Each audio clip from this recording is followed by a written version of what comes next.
কোভিড-19ৰ ভয়াৱহ তাণ্ডৱৰ সময়ত ডিব্ৰুগড়ৰ মাজমজিয়াত মূৰ দাঙি উঠিছিল এটি দল। বহুতো জীৱন ৰক্ষা কৰাৰ স্বাৰ্থত গঢ়ি উঠিল স্ৰষ্টা চিকিৎসালয়।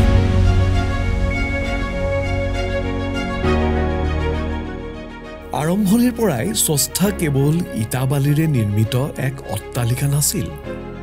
ই আছিল এনে এক ঠাই য'ত ভৰি দিয়াৰে পৰা ৰোগী এজনৰ আৰোগ্যৰ যাত্ৰা আৰম্ভ হৈ যায়।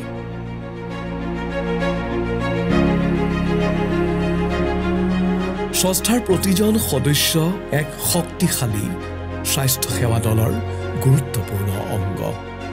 এই দলৰ প্ৰতিজন সদস্যই বুজিছিল আৰোগ্যতাই কেৱল নহয়, সঠিক উদ্দেশ্য হ'ল তেওঁলোকে স্পৰ্শ কৰা প্ৰতিটো জীৱনৰ আশা আৰু মৰ্যাদা ঘূৰাই অনা।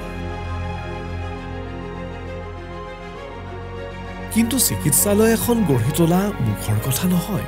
প্ৰয়োজন হয় সমৰ্পণ, দৃঢ়তা আৰু মানৱীয়তাৰ অপাৰ মৰম।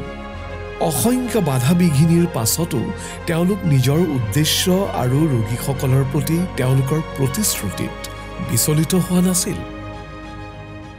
সময় বাগৰি গ'ল। স্ৰষ্টাই কেৱল মাটিতেই নহয়, মানুহৰ হৃদয়তো ঘৰ সাজিলে।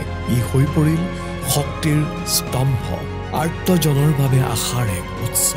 বৰ্তমান আৰু অনাগত ভৱিষ্যততো স্ৰষ্টা আপোনাৰ বাবে সহানুভূতি, অটল সংকল্প আৰু জীৱনী শক্তিৰ এক প্ৰতিভূ হৈ ৰ'ব। স্ৰষ্টা চিকিৎসালয় আৰু স্ৰষ্টাৰ মৰমে চুই যোৱা প্ৰতিটো জীৱনলৈ প্ৰতিষ্ঠা দিৱসৰ শুভেচ্ছা থাকিল।